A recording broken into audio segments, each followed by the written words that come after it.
संसद में ऑपरेशन सिंदूर पर बहस थी, तालियों की लय थी, सवालों की चित्कार भी थी और जवाबों की हत्या भी लगातार हो रही थी।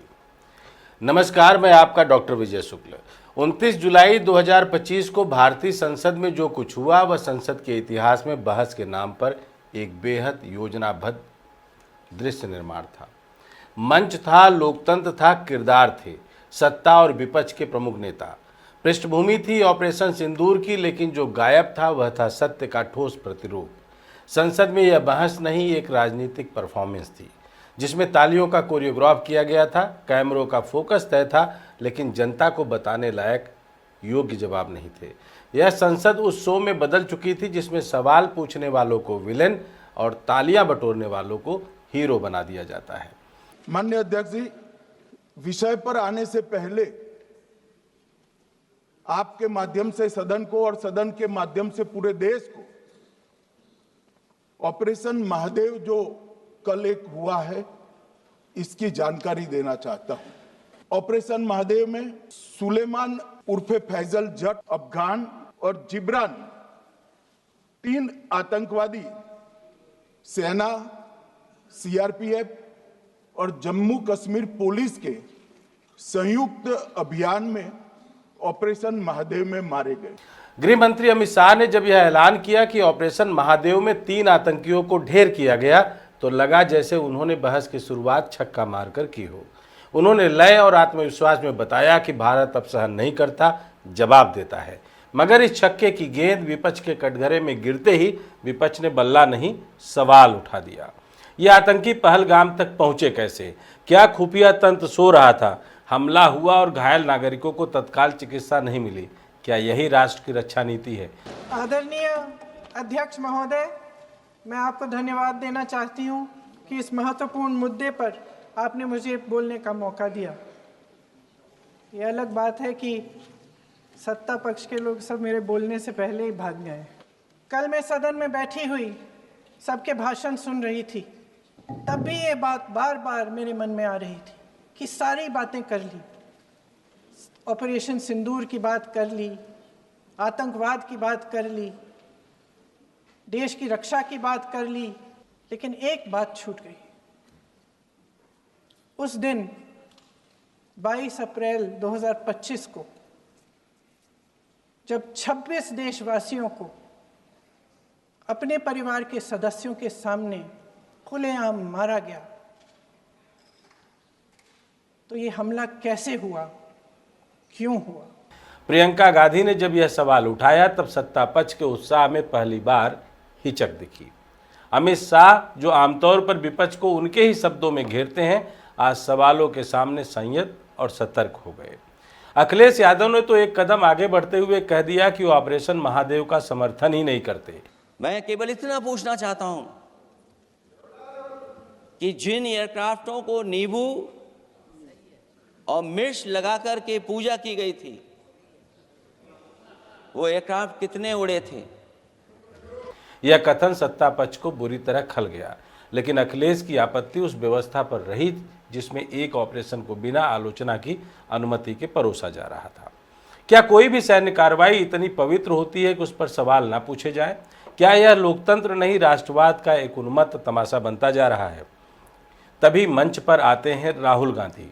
मतलब अगर आप हिंदुस्तान की सेना, एयरफोर्स, नेवी का प्रयोग करना चाहते हो, आपके पास सबसे पहले 100% पॉलिटिकल विल होनी चाहिए।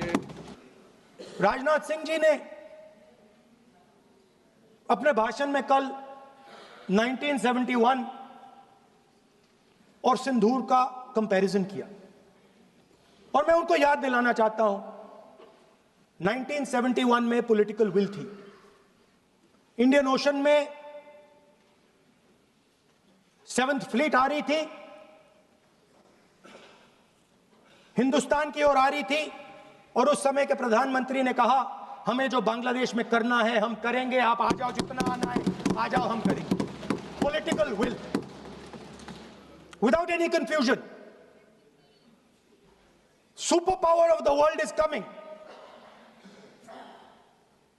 with its aircraft carriers, hundreds of aircraft, political will, the Prime Minister of India says, we don't care. Come. But हमारा जो काम है हम उसे पूरा करें. The DGMO of India was told by the government of India to ask for a ceasefire at 1:35 at night itself, on the night of Operation Sindoor. You told the Pakistanis exactly what you would do. You told them that we will not hit military targets. You told them we do not want escalation. Speaker sir, you imagine, दो लोगों के बीच में लड़ाई हो रही है, दो लोगों के बीच में लड़ाई हो रही है, एक आदमी जाके दूसरे को घूंसा मारता है और फिर कहता है देखिए मैंने घूंसा मार दिया, अब एस्केलेशन नहीं कीजिए. मतलब आपने पाकिस्तान को डायरेक्टली अपनी पॉलिटिकल विल बता दी कि आपके पास लड़ने की पॉलिटिकल विल है ही नहीं, कि आप लड़ना ही नहीं चाहते हो. और ये डिफेंस मिनिस्टर ने कहा है. संसद में वह 36 मिनट खड़े रहते हैं और सरकार की नीतियों को तार तार करते हैं, लेकिन जुमलों से नहीं, तथ्यों के साथ. उन्होंने पूछा कि कितने विमान गिरे, कौन से गिरे, क्यों गिरे, क्या वाकई सेना को पूरी स्वतंत्रता दी गई थी या राजनीतिक लक्ष्यों के अनुरूप ऑपरेशन सीमित किया गया था. उन्होंने कहा कि सेना के भीतर भी सवाल उठाए गए हैं. यह बयान सत्ता पक्ष को खलने वाला था. पहली बार किसी विपक्षी नेता ने न केवल सत्ता को ललकारा बल्कि सेना की आंतरिक बेचैनी को संसद के पटल पर रखा, वो भी पूरी गरिमा के साथ. राहुल गांधी का यह बयान कि यह लड़ाई सिर्फ सत्ता बनाम विपक्ष की नहीं है, यह राष्ट्र की आत्मा बनाम सत्ता की इमेजबाजी की लड़ाई है, संसद में गूंजता रहा, लेकिन जवाब किसी ओर से नहीं आया. और जब प्रधानमंत्री नरेंद्र मोदी बोले तो वह बड़ी पुरानी स्क्रिप्ट लेकर आए, वही पुरानी वाली. घर में घुसकर मारा, पाकिस्तान गिड़गिड़ाया, हमने आतंकियों के नाम लिए मगर जिनके नाम पूछे जा रहे थे वे नहीं आए. ट्रंप का नाम नहीं आया. डोनाल्ड ट्रंप ने हाल ही में एक बार फिर कहा कि उन्होंने भारत पाक संघर्ष विराम में भूमिका निभाई थी. यह एक गंभीर आरोप था जो भारत की रणनीतिक स्वतंत्रता पर सवाल खड़ा करता है, लेकिन पूरी बहस में प्रधानमंत्री, गृह मंत्री, रक्षा मंत्री और विदेश मंत्री कोई भी ट्रंप का नाम नहीं ले पाया. यह चुप्पी कोई रणनीति नहीं थी, यह आत्मविश्वास की कमी थी. यह वह चुप्पी थी जो बताती है कि तालियां बजवाने वाले नेता एक नाम के सामने कैसे बौने हो जाते हैं. इतना ही नहीं, पूरे दिन में जितनी बार आतंकियों के नाम लिए गए उतनी बार पहलगाम में मारे गए निर्दोष नागरिकों का नाम नहीं लिया गया. संसद में 3 आतंकियों के नाम गूंजे, लेकिन उन परिवारों की चीखें नहीं गूंजी जिनके घर उजड़ गए. किसी मंत्री ने खड़े होकर यह नहीं कहा कि हम उन नागरिकों की जिम्मेदारी लेते हैं जिनकी जाने गई. यह बहस एक ऐसे ढांचे में बदल गई थी जिसमें हत्यारों को बहादुरी से मारा जाना विजय था और नागरिकों की मौत एक कोलैटरल डैमेज. क्या यही भारत का लोकतांत्रिक आदर्श है? रक्षा बजट को लेकर प्रधानमंत्री ने दावा किया कि यह अब तक का सबसे बड़ा है, लेकिन तथ्य कुछ और कहते हैं. 2020 में रक्षा खर्च जीडीपी का 2.88% था, जो 2025 में घटकर 1.9% रह गया है. यानी वास्तविक प्राथमिकता नीचे खिसक रही है और जो बढ़ रहा है वह सिर्फ प्रचार है. यह बात सिर्फ आर्थिक आंकड़ों की नहीं है, यह उस राष्ट्रीय सुरक्षा की रीढ़ की बात है जिसे मंच पर सिर्फ स्क्रिप्ट में दिखाया गया लेकिन फील्ड में अधूरा छोड़ दिया गया. सवाल यही है, क्या संसद अब सिर्फ चुनावी पोस्टर की तरह इस्तेमाल की जा रही है? क्या कोई भी सैन्य ऑपरेशन इतना पवित्र घोषित कर दिया जाएगा कि उसके भीतर की रणनीतिक चूकों पर सवाल नहीं उठाए जा सके? क्या 3 आतंकियों को मार गिराने के बाद हम यह मान लें कि पाकिस्तान की रणनीति खत्म हो गई?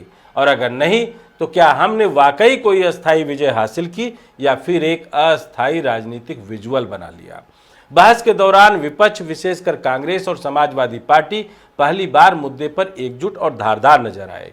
राहुल गांधी, प्रियंका गांधी और अखिलेश यादव तीनों ने न केवल सरकार को चुनौती दी बल्कि एक वैकल्पिक विमर्श भी पेश किया. उन्होंने संसद को सरकार का प्रचार मंच नहीं बल्कि लोकतंत्र की नैतिक पंचायत बनाने का प्रयास तो किया ही. उन्होंने साफ किया कि सवाल पूछना राष्ट्र विरोध नहीं, राष्ट्र चिंतन है. अब सवाल यह नहीं कि संसद में किसने क्या बोला, असली सवाल यह है कि क्या इस बहस से जनता को वो जवाब मिले जिनकी उसे तलाश थी?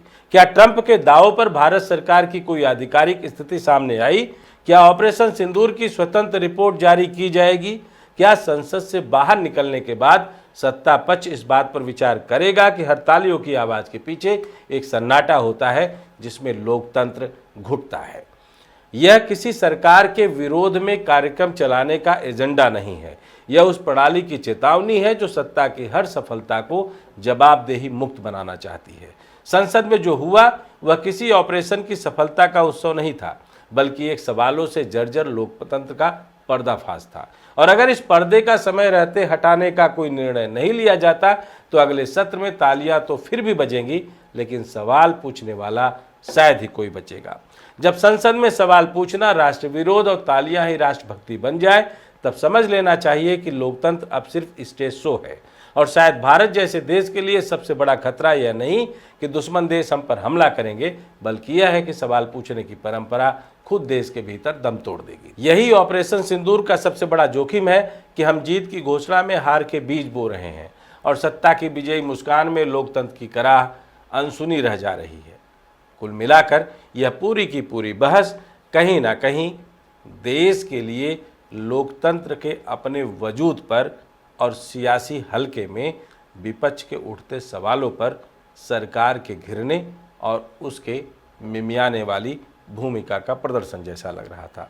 जय हिंद,